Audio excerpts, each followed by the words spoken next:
lot of recent games you guys have had a run like the one in the second quarter today where 25-6 Pistons. Why do you feel like you guys have been so susceptible to giving up big runs like that this year? Yeah, I don't know. I think, they start making a little bit of runs. Our offense, gets a little unorganized and all of a sudden one mistakes and like it just keeps on going, like we have to find a way to stop that. And when they make a little run, get organized on offense, trying to stop the run. But it's tough. We can't have those moments in the game because if we can just keep the game at a distance, I feel like we can always give ourselves an opportunity to win. But when the game goes like the other way pretty quickly like that, it's hard to recover from it. Just watched one of your videos where you talked about patience, giving yourself and your teammates grace. How hard has that been for you this year? Yeah, it's been challenging.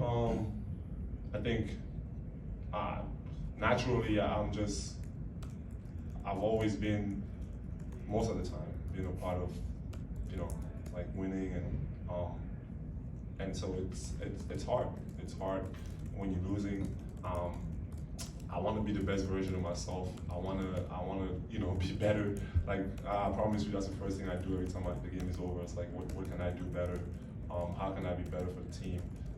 Because at the end of the day, like all I care about is really winning and just being in a position where you feel like you're not getting the wins. It's hard. It's tough, and I have to just have a positive attitude about it, continue to find different ways every single day to be better. Like that's what it is. It's not, I can't run from it. And I think that, I think in this period of time, a lot of people, run from that situation. You go hide, like we can't hide, because it's the NBA. We in front of it, like we gotta be able to tackle it and fight every single day. Trying to get out of this situation, and for me personally, I'm just it's a hard situation because I want to win so bad, and I do everything for that, and when you don't get that, it's hard. So I have to continue to be a leader, a better leader, find ways to bring guys together. So it's my fight every single day. How does that make a game like tonight feel, where winning is very central to you, but you guys did show fight, you did have some things go better, but it didn't end it? Yeah, I think obviously when you look at the second half, you know that we are capable of doing these things. So I think that's what makes it harder, because it's like, while we're doing it, for 4 quarters, and that consistency is what's needed to win. And we've done it in the past. Obviously, we have a lot of different people out there playing, but we have to continue to aim for that, and there's no excuse that fight every single game. Teams are getting better around the league, and I said that the other day. It's like teams that you beat up before, they're coming for you. They don't care what your record is. They don't care who's out there playing. They don't care about none of that. They see us and they want blood. So we got to be able to go out there and with that mindset in mind and fight like we did in the second half, and have that for multiple quarters, and that's the only way out of it. I think I know that it's going to end. There's going to be some good moments coming, but it's going to take us making it happen. We can't just expect the storm to end. Like, we have to do something about it. Pascal Siakam is a guy that you've obviously done a lot of work with personally. Just what did it mean to see him take a step tonight after just some of the struggles that he's gone through so far this year? Yeah, I think which I told him is I thought today he just looked comfortable. Like, I mean, obviously it's a make or miss league, right? So if you miss shots, we look at you like the worst player in the world. You make shots, you're the best thing since sliced bread, right? So it's like at the end of the day, like it is a make or miss league, but I just thought his process was really good. And I told him after the game, I think I can count the number of dribbles he had. Like he just kept the game simple. Make the right play, you open, let it fly. You don't have it, keep moving it. You make a decision to drive strong, finish. If you don't have it, pass it. Like, just as simple, like I think a lot of times as skill, when you have so much skill, like, you think that you need to show it all at once. Like, sometimes it just takes the simple. Like, just be simple, look at the game, do what's there, and again, he made shots, so I'm sure that helps a lot.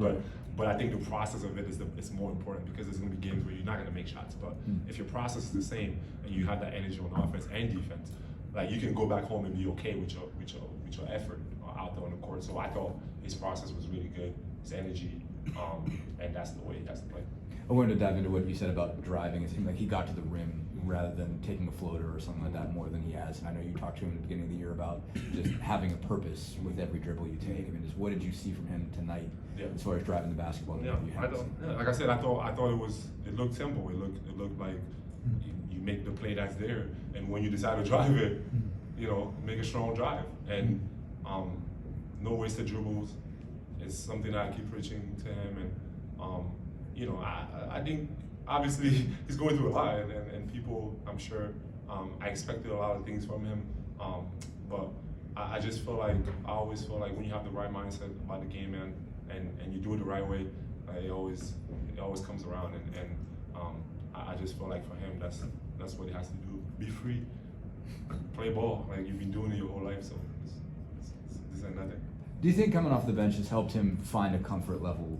It just seemed like when it was just you and him and Aaron, it seemed like he had to take a lot of shots. It seemed like does he have to force less, and has that allowed him to be in more comfortable situations? I don't think he has to force anything, and to me, I think that's what's gonna take him to that next step. Like, don't feel like you have to overdo it, especially the way we play. Like, you can find yourself in great positions all the time if you just keep it simple, and as you continue to grow, all the things that you have in your bag is gonna come out eventually. You just can't force it to come out.